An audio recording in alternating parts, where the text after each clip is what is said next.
Bonjour chers élèves, j'espère que vous vous portez bien. Alors, à travers cette vidéo, je vais présenter une activité de lecture. Il s'agit du texte de la page 169 du manuel de troisième année Passerelle. Avant de commencer l'analyse de ce texte qui se trouve à la page 169, un petit rappel s'impose. Très bien. Et je vous pose la question suivante. Comment se présente la structure d'une nouvelle policière ? Eh bien, vous allez me dire, la structure de nouvelle policière se présente sous forme d'étapes.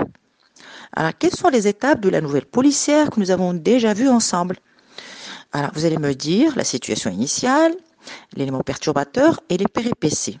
Très bien. Alors, aujourd'hui, à travers ce texte, c'est-à-dire le texte qui se trouve à la page 169, nous allons mettre à jour une autre étape de la nouvelle policière.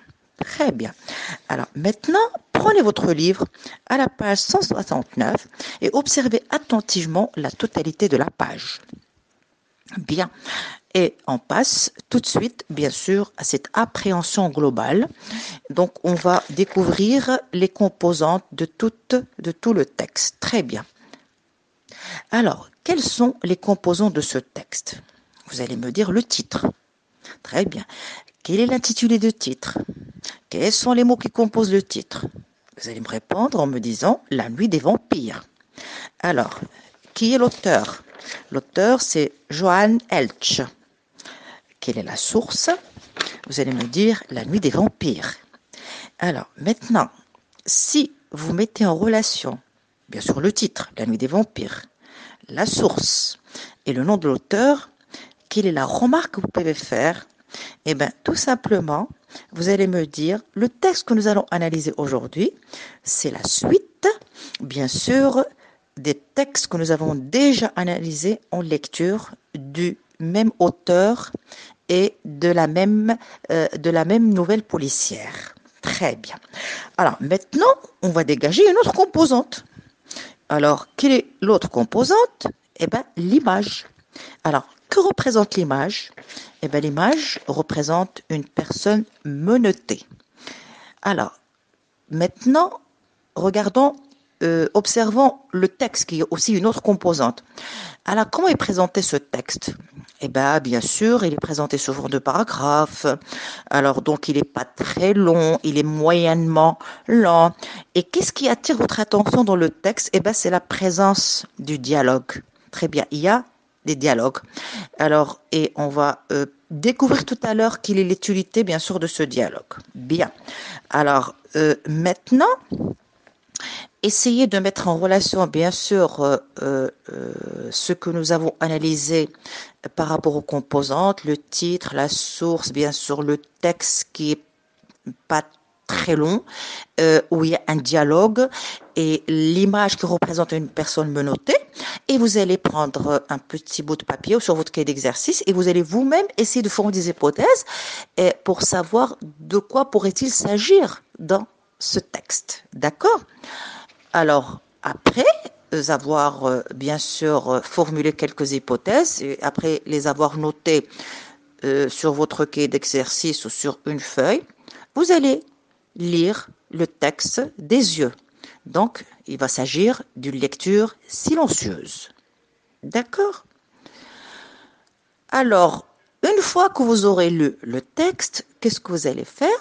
Vous allez essayer de voir les hypothèses que vous avez proposées tout à l'heure, de les vérifier. Est-ce que ce sont des hypothèses qui s'avèrent vraies ou bien est-ce que des hypothèses qui s'avèrent fausses? D'accord. Bien. Maintenant, on passe à la construction de sauce. Bien. Alors, quels sont les personnages de ce texte? Il y en a trois. Fred, Gary et l'inspecteur Justin. Alors, où se trouve-t-il? Devant l'appartement de Fred. Quelle est la particularité de l'appartement de Fred? Il n'y a pas de lumière. Alors, quelles sont les raisons? Il y en a deux. La maison de Fred est sombre, alors il n'y a pas de lumière dans l'appartement de Fred pour deux raisons. D'abord, Fred aime vivre dans le noir. Alors, cherchez dans le texte ce qui le montre. Il y a une phrase. Ensuite, il n'y a pas d'électricité. Là aussi, vous cherchez la phrase ou des expressions qui vérifient justement cette réponse. Maintenant, que demande Justin à Gary? Et il lui demande s'il y a des lampes. Parce qu'il fait noir. Que lui répond Gary? Il y en a dans le coffre de la voiture. Que décide alors Justin? Eh bien, il décide d'aller chercher les lampes dans le coffre de la voiture de Gary. Que découvre-t-il? Eh bien, il découvre des seringues et un sac plein de sang. Alors, relevez du texte ou soulignez ce qui le montre. Très bien.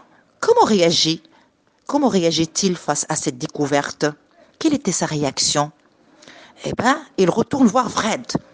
Relève ce qui le montre dans le texte. Très bien. Pourquoi retourne-t-il voir Fred? Eh bien, parce qu'il a déduit, il a compris que Gary pourrait être le vampire. Alors, quand Justin entre à l'intérieur de la maison de Fred, qu'aperçoit-il? Eh bien, il aperçoit que Gary était en train d'étrangler Fred. Relevez ou soulignez ce qui le montre aussi. Finalement, comment Justin sait-il que Gary est le vampire?